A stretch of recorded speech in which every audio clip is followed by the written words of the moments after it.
പ്രാണമായ വെള്ളമങ്കല ശ്രീ മുത്തപ്പൻകൊട്ട പുതയ്ക്ക് സമീപം ചരിത്ര ഐതിഹ്യങ്ങളും നാടോടി പാട്ടുകളും കേട്ടുപറഞ്ഞും ചൊല്ലിയും കലകലം കാടിലാണ്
ചെയ്ത സംഘടനാ നേതാക്കന്മാരോടോ അവരുടെ ഒപ്പം ഇരുന്ന് ചർച്ച ചെയ്യേണ്ടവരല്ല ഞങ്ങൾ. കൂടിയിരുന്ന് ഒരുമിച്ച് ഒരു കസേരയിൽ അപ്പുറത്തും ഇപ്പുറത്തും ഇരുന്ന് ചർച്ച ചെയ്യാൻ ആ ഒരു മാടമ്പിത്തരമല്ലേ യഥാർത്ഥത്തിൽ ഇവിടുത്തെ ഹോസ്പിറ്റൽ മാനേജ്മെന്റ് കാണിക്കുന്നത്?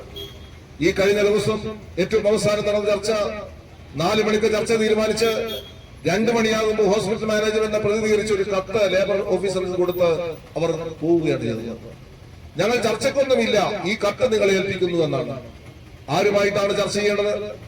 അവരുടെ മാനേജ്മെന്റിന്റെ കീഴിൽ പ്രവർത്തിക്കുന്ന ആ മാനേജ്മെന്റിനെ ശക്തിപ്പെടുത്താൻ വേണ്ടി അവരുടെ സാമ്പത്തിക താല്പര്യങ്ങൾ ഉൾപ്പെടെ സംരക്ഷിക്കാൻ വേണ്ടിയിട്ട് കഠിനാധ്വാനം ചെയ്തുകൊണ്ടിരിക്കുന്ന തൊഴിലാളികളുമായി അവരെ പ്രതിനിധീകരിക്കുന്ന സംഘടനാ നേതാക്കന്മാരുമായി ഒരുമിച്ചിരുന്ന് ചർച്ച ചെയ്യാൻ ഞങ്ങൾക്ക് സാധിക്കില്ല എന്ന ധിക്കാരം കാണിക്കുന്നു. ഈ രീതിയിൽ യജമാന ഭൃത്യ മനോഭാവത്തെ അടിസ്ഥാനപ്പെടുത്തിയിട്ടാണോ തൊഴിൽ പ്രശ്നങ്ങൾ പരിഹരിക്കാൻ പോകുന്നത്? എന്താണ് ഇവർക്കുള്ള യോഗ്യത? എന്തുകൊണ്ടാണ് ആളുകളുമായി ചർച്ച ചെയ്യാൻ നിങ്ങൾക്കുള്ള വൈമനസ്യം എന്താണ്? നിങ്ങൾക്ക് ഇത്രമാത്രം അപകടയും അവജ്ഞയും സ്വന്തം തൊഴിലാളികളോട് കാട്ടെ ഈ അധികാര പ്രമത്തതയെ ഒരു കാരണവശാലും നിങ്ങളുടെ ആരുടെയെങ്കിലും ഓശാരം വാങ്ങിയിട്ടല്ല, അവരുടെ അധ്വാനത്തിന്റെ ഫലമാണ്. ആളുകളെ മാന്യമായി സമീപിക്കുന്നതിന് പകരം അവരെ അവഗണിക്കുകയും അവരെ ഇടകൂടി കാണുകയും ചെയ്യുന്ന ഈ ധിക്കാരത്തെ എന്നെ സംബന്ധിച്ചുള്ള ഗവേഷണങ്ങളാണ് ഇപ്പോൾ മാനേജ്മെന്റ് നടത്തിക്കൊണ്ടിരിക്കുന്നത്. സാധാരണ തൊഴിലുമായി ബന്ധപ്പെട്ട് ഉത്തരവാദിത്വത്തോട് അവർക്കെതിരെയാണ് ആ തൊഴിലിനോട് ഒരു കമ്മിറ്റ്മെന്റ് ഉണ്ടാവുന്നത്. ഏവരുമായി കൈകാര്യം ചെയ്യാൻ സാധിക്കുക. ഇവിടെ എന്താ സംഭവിച്ചുകൊണ്ടിരിക്കുന്നത്? പണിയെടുപ്പിക്കാനുള്ള നീക്കങ്ങളാണ് ഇപ്പോൾ മാനേജ്മെന്റ് അസോസിയേഷന്റെ ഭാഗങ്ങളുടെ ജോലി സ്ഥിരത എന്ന് പറയുന്നത് അവരുടെ അവകാശം അംഗീകരിക്കണം എന്ന് ബന്ധപ്പെട്ടവരോട് അഭ്യർത്ഥിക്കുന്നത്. ആ വിനയത്തിന്റെ ഭാഷ അതിന്റേതായ അർത്ഥത്തിൽ തിരിച്ചറിയാതെ കൺഫ്രണ്ടേഷന്റെ നേരിടൽ എന്നുള്ള ആ നയവുമായിട്ടാണ് പോകുന്നതെങ്കിൽ നിശ്ചയമായിട്ടും തൊഴിലാളി സംഘടനകളെ സംബന്ധിച്ചിടത്തോളം മറ്റൊരു മാർഗവുമില്ല. തങ്ങളിൽ നിക്ഷിപ്തമായിട്ടുള്ള തൊഴിൽ ചെയ്യാനുള്ള അവകാശം ഇന്ന കാരണങ്ങളാൽ ഞങ്ങൾ ആ തൊഴിൽ ചെയ്യാനുള്ള അവകാശം നിർത്തിവെക്കുന്നു എന്ന് തീരുമാനിക്കുകയല്ലാതെ മറ്റു നിവൃത്തിയില്ല. അതിന്റെ അടിസ്ഥാനത്തിലാണ് ഈ വരാൻ പോകുന്ന 12-ാം തീയതി മുതൽ ഉള്ള പണിമുടക്ക്. ആ പണിമുടക്കിന് സംഘടനകൾ തീരുമാനിച്ചിട്ടുള്ളത്.